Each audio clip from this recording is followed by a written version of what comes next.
Skinwalker Ranch is a region of high strangeness situated in Utah's Uinta Basin, which was made famous by the reported experiences of the Sherman family during the mid-90s. But who owned the ranch before the Shermans, and did they experience anything out of the ordinary? In this episode, we revisit this paranormal Disneyland and take a look at events which occurred before the Shermans took ownership. Thanks to Shudder for sponsoring this episode. As you know, it's October, and what better time of year to indulge in some good old horror in the run-up to the 31st? Well, Shudder have just launched their annual 61 Days of Halloween, a 2-month supersized celebration. Get started streaming the best horror, thriller and supernatural content. Shudder's expertly curated collection includes must-see titles like Vicious Fun, The Mortuary Collection and PG Psycho Gorman, plus all the best horror documentaries and the hit Creepshow TV series from executive producer Greg Nicotero of The Walking Dead. I love Shudder as a streaming service. Not only is it packed full of well-known and classic horror films, it's a veritable treasure trove of hidden gems, from indie horror flicks to Shudder originals, which you can't find anywhere else. Recently, I took a chance on a film called Caveat, and I have to say, it really creeped me out in ways I haven't felt for a very long time. As a new member, you would normally get a free 7-day trial, but just for our subscribers, Shudder is increasing this to 30 days. Simply head over to shudder.com and use the promo code BEDTIME30. This should tide you over in the run-up to Halloween, and if you choose to continue your subscription, it costs as little as $4.75 a month. Head over to shudder.com or download the app on your TV or mobile devices and claim your free 30-day trial to begin streaming the best horror content now. Outside the window, Kenneth Myers could see that the snow was now falling in a blizzard, as gale-force winds cast the heavy snowflakes into a sideways maelstrom, sticking to everything they touched. It was the worst winter the region had seen in over a decade. The incoming storm had brought with it a thick blanket of fog, reducing visibility to just 15 feet as the dimness of the twilight hours began to close in. He tensed under a shudder as a sudden cold draft brushed at the nape of his neck. Instinctively, he leaned forward and threw another log onto the labouring fire before him, yet another offering to the gods of light and warmth. His wife had been preparing a pot of coffee in the kitchen and was just bringing it through to the parlour when there was a knock at the front door. The pair stared at each other in stunned silence, the same question resting upon each other's lips. The children were all inside and accounted for. Their closest neighbour was 2 miles away, and they themselves lived right in the middle of a 512-acre ranch, over a mile from the nearest county road, down a mud track which was now buried under a foot of snow. Just who the hell would be visiting them at this time, and in such ungodly weather? Myers rose from his seat and made his way over to the front door. He glanced back at his wife in confusion before opening it, and was greeted with a most unexpected sight. Standing about 10 feet away from the threshold was a tall man in a long black coat. On top of his head, he wore a dark hat. His feet were sunk into the snow, and he held a lantern down at his side as snowflakes swirled around him in a frenzy. His features were in shadow, and his voice was almost lost to the wind. He apologized for disturbing the man and his family, saying that he was with the sheriff's department and had just come by to check on their well-being in this harsh weather. Myers affirmed that they needed no assistance, and then questioned the stranger on how he had arrived at his house. He couldn't see any vehicles parked nearby.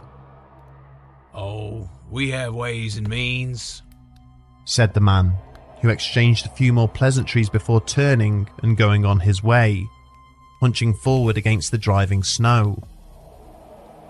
Myers was just about to close the door when his wife scolded him for not at least offering the man some coffee. Mumbling profanities to himself as he stooped to put on his boots, he then went out into the storm after the stranger. The cold bit at his exposed skin as he followed the man's footprints. Up ahead, he caught a glimpse of the stranger's silhouette, just disappearing into a bank of fog. He quickened his pace, hoping to catch up to him, but was momentarily startled by a bright flash, which came out of nowhere. His first instinct was to look up, thinking it must have been one of those rare occurrences of snow thunder he had heard about, but never before witnessed. All he could see were more snowflakes circling above his head in a quasi-vortex, before recollecting himself and continuing to follow the footprints. But as he reached the inner fence line which surrounded the Myers homestead, he slowed down, his face a picture of confusion. The footprints seemed to stop abruptly at the boundary of the ranch house yard, with no sign of the stranger or any other tracks leading away. It was as if the man had simply vanished into thin air whilst in mid-stride. Myers glanced about himself in resignation. He was shocked but not surprised. Things like this happened all the time on this ranch. Looking towards the sky, he said, "God damn this place to hell," before trudging back towards his home and warmth. In 2005, following the publication of Hunt for the Skinwalker by Colm Kelleher and George Knapp, many skeptics descended upon their work to ridicule and dismiss the stories put forward by both the Sherman family and the NIDS investigation team. It didn't matter that the NIDS team members were highly qualified scientists who initially went into the project as skeptics. All that mattered was that they hadn't presented any video evidence that anything out of the ordinary was occurring on the ranch. And this was a perfectly valid observation, but one which has become misconstrued over the years. Many people believe that the NIDS team failed to collect any evidence whatsoever, when in actual fact they did, most of which is still kept under lock and key by Robert Bigelow. Some of the footage they recorded has escaped into the public domain, however, which can be seen in the TV documentary Hunt for the Skinwalker. Even so, critics of their work were scathing in their dismissal, and one in particular, by the name of Robert Schaefer, bent the truth somewhat to discredit the Sherman family's accounts.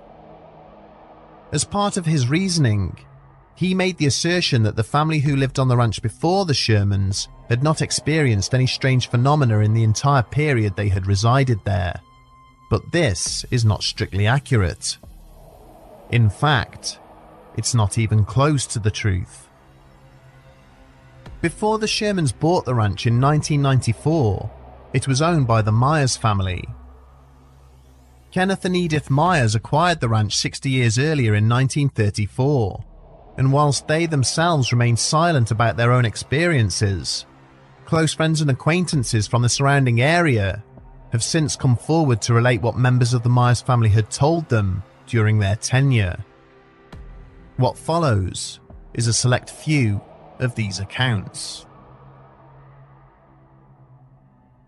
In the second season of The Secret of Skinwalker Ranch, a TV documentary series focused on unraveling the mysteries of the property, a friend of the Myers family, Chris Porritt, appeared as a guest to relate his experiences on the ranch. Porritt was a deputy sheriff for Uinta County, who became close friends with Kenneth Myers through their mutual fascination with horses. Oftentimes, he would be called out to the ranch because of missing or mutilated cattle. During his appearance on the show, he was questioned about the locks and chains, which the Shermans reported finding on all the doors, windows and cupboards inside the ranch house when they first moved in. Porritt related how Kenneth Myers had confided to him that everything was locked down because he would get visitors, who carried out what he described as alien activity, that things would go missing or turn up dead, including his cattle. On one occasion, the deputy sheriff was called to an incident which had occurred just 200 feet from the main homestead. Two Black Angus cows lay almost symmetrically on the ground, with their heads pointing towards an irrigation ditch. All the reproductive organs had been removed and were lying in a heap behind each animal. Their heads were still attached to their bodies, but the skull and neck bones had been removed from inside the flesh. There was no blood whatsoever. Porritt had no doubt that the cows had died where they lay. Behind them was a cigar-shaped depression in the long grass, which was measured and found to be approximately 23 feet long end to end. The lawman personally believed that this might have been caused by something landing in the field behind the cows. Another incident which almost mirrored an event the Shermans would experience many years later also occurred under Myers' ownership. The deputy sheriff was once again called out to the property because the rancher believed that 3 of his heifers had either escaped or been stolen. Porritt arrived just after sunrise, and both he and Myers set out on horseback with the intention of searching the entire acreage. By 5 p.m. that day, they had covered the whole ranch and hadn't found a single track. The heifers were gone, or so it seemed. Upon arrival back at the ranch house, Myers had already resigned himself to an expensive loss. He unsaddled his horse and headed over to a small shed in the yard. Moments later, he shouted over to the deputy, saying that he couldn't get the shed doors open. With the combined strength of both men, they were able to push the wooden panels in just enough so that Porritt could get his head through and see what was blocking access. To his utter bewilderment, he saw that it was the 3 missing heifers. They were all lying on their side, one stacked on top of the other. Myers didn't believe his friend until he looked inside for himself, and as soon as he saw the cows, he thought they were dead. However, Porritt was sure they were still alive, as he had seen mucus draining from their noses, meaning they were still breathing. He told the rancher to fetch a glass of water and to reach in and pour it over the head of the nearest cow. Myers did as he was instructed, and all of a sudden, all 3 cows sprung into life, panicking and almost kicking the small shed to pieces. Once the 2 men had managed to get the doors open, the cows ran out into the yard and were soon back with the main herd. Porritt later stated that it was one of the strangest things he had ever seen, and that the cows had seemed like they were drugged, much like the 4 Angus bulls which the Shermans found in one of their trailers. He questioned just who on earth could have drugged 3 cows and stacked them one on top of the other inside a small tool shed. Perhaps one of the more disturbing things to have occurred on the property involved a young ranch hand by the name of Jimmy Spears. Jimmy was a drifter who had come to the ranch in 1975 looking for work, and Myers had taken him on. By all accounts, he was a hard worker who showed up on time each morning and never put a foot wrong. On a bright summer morning, Myers sent the youngster to mend the fence lines in the southwest corner of the acreage, as the herd had broken through them the night before. The rancher had told his young charge to go along and do what he could, saying that he would join him later in the day, as he had other, more pressing things to attend to. Jimmy went on his way and simply vanished. When Myers went to check on him at around 1 o'clock in the afternoon, he saw that some of the fence posts had been reset and that Jimmy's tools were lying nearby, but the young man was nowhere to be seen.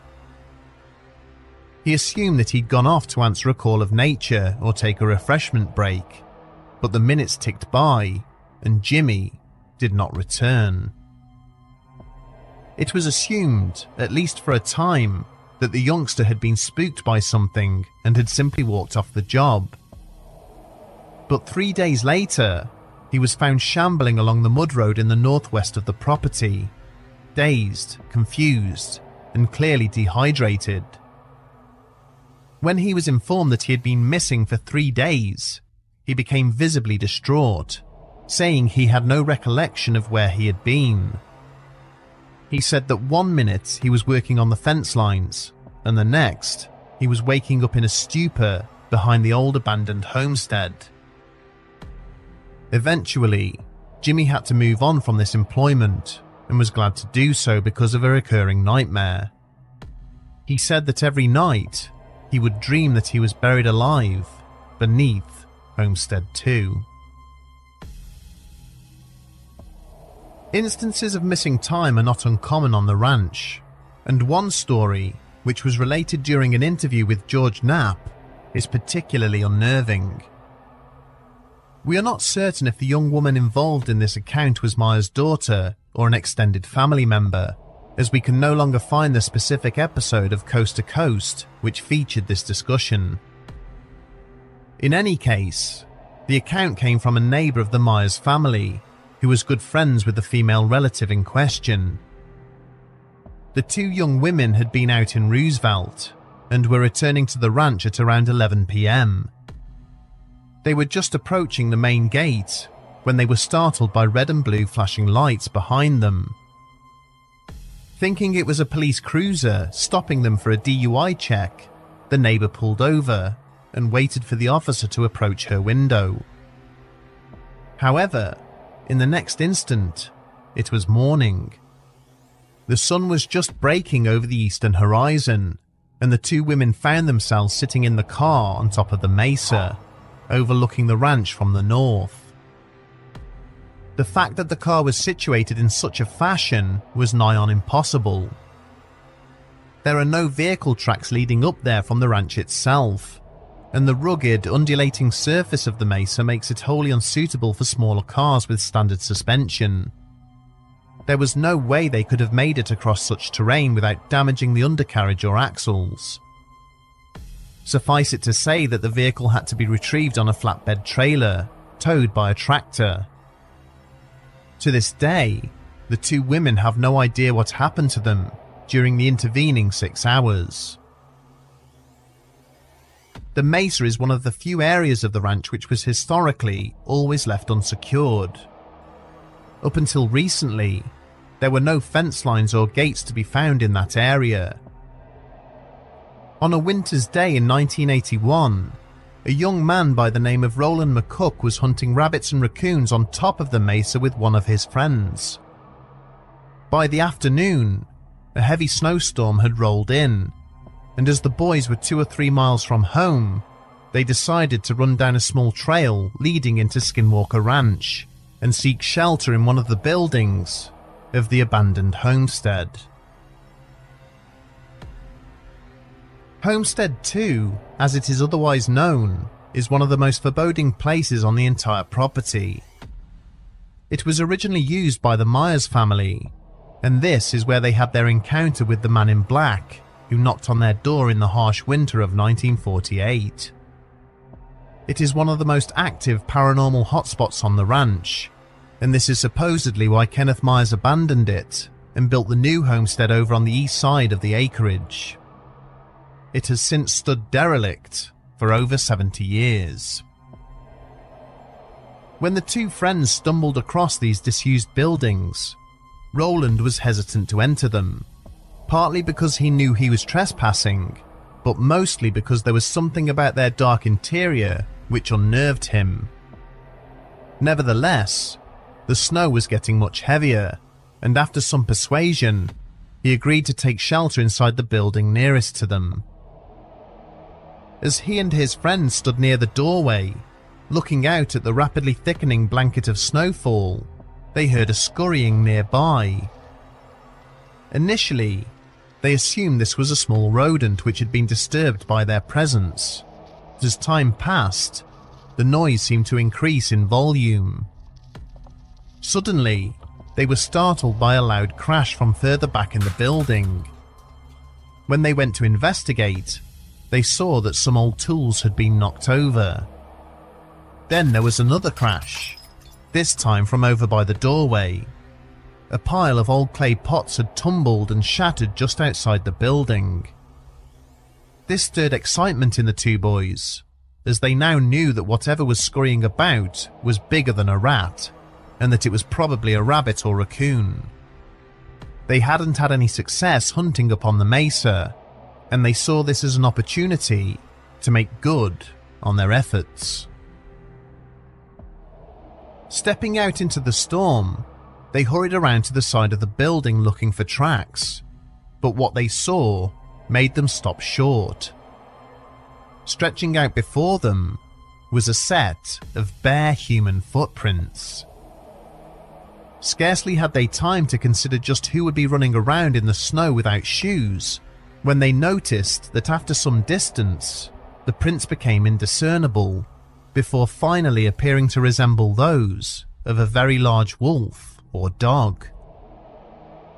As they stood there contemplating this, a large wolf-like creature suddenly emerged from behind one of the outbuildings, standing upright on powerful hind legs and reaching a height of around 8 feet tall. It let out a low growl and pointed towards Roland, who in a sheer panic immediately opened fire along with his friend. The beast emitted a deafening roar before turning and running off into the trees. At the same time, the two boys, with no regard for the deteriorating weather, sprinted back up onto the mesa and headed straight for home. That night, as Roland slept in his bed, he heard low growling noises outside his bedroom window, and even the sound of claws scraping along the exterior wood paneling of his house. This torment would continue long after his encounter, and even now, 40 years later, whatever it is that haunts him seems to have no intention of letting him go. As we have heard from these accounts, it wasn't just the Sherman family and Nid's team who experienced the multitude of strange and bewildering phenomena on the now infamous Skinwalker Ranch. These experiences stretch back over decades and possibly even centuries, as people from all walks of life, including the Native American tribes which once resided there, have all shared their stories regarding this mystifying location. These occurrences did not start with the Myers family, nor with the homesteaders who originally settled the land, and they certainly didn't end with the Nids team either. In 2016, Bigelow sold the ranch to Brandon Fugel, a millionaire real estate tycoon, on condition that investigations into the unexplained phenomena continue.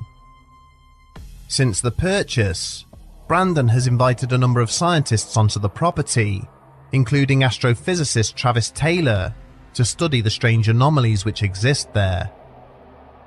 This exercise has since evolved into a television documentary series titled The Secret of Skinwalker Ranch, and it is from this show that some of the accounts in this episode have been retold.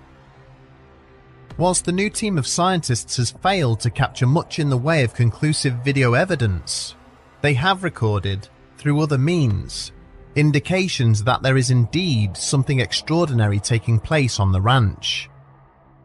From unexplained spikes in background radiation to anomalous magnetic fields and bizarre infrared signatures, Travis Taylor categorically states that all these things happening at once in such a focused area is something that just doesn't occur in nature. A high-altitude survey revealed 3 separate points across the entire acreage with highly magnetic properties. These points form a triangle, which Taylor believes intersects at a singular point either thousands of feet above the ranch or thousands of feet below, and that despite being highly skeptical of such things, this could potentially create a wormhole through space and time. For his part, Taylor studied heat maps of major asteroid impacts over the last 100 million years, and found that one of the largest strikes to have hit the North American continent occurred around 10 million years ago. What's interesting is that this asteroid in particular hit what is now modern-day Utah, with the epicenter being situated directly over Skinwalker Ranch. Strontium and barium were detected in the ground after a deep drilling operation, both of which have radioactive isotopes. These materials were lumped in with other elements, such as manganese, iron, aluminium, sulfur, and silicon, all the building blocks of modern electronic devices. Could something else besides an asteroid have splashed down in this region? And could these materials go some way to explaining at least some of the strange anomalies occurring on the ranch? When all is said and done, there is still no conclusive video evidence which supports claims of strange phenomena. And yet, despite this lack of proof, there is something highly compelling about the witness testimonies, which stretch back over hundreds of years, and which keep many of us in absolute awe of the place. The Myers family didn't divulge anything about the weirdness which occurred on their land to the Shermans, and the Shermans themselves came from out of state, so were not party to any local hearsay concerning the property. And yet the two families experienced very similar phenomena. Many a skeptic has visited the acreage, only to come away with no explanation for what they have seen, and it seems almost a cop-out to simply dismiss every single story as mere fabrication. Either you believe these accounts or you don't, but none of us can rightly say that we know for sure, at least until we visit the ranch for ourselves. In closing, it has often been said that Skinwalker Ranch is unique, that no other place like it exists on the face of the earth, but this does not seem to be the case.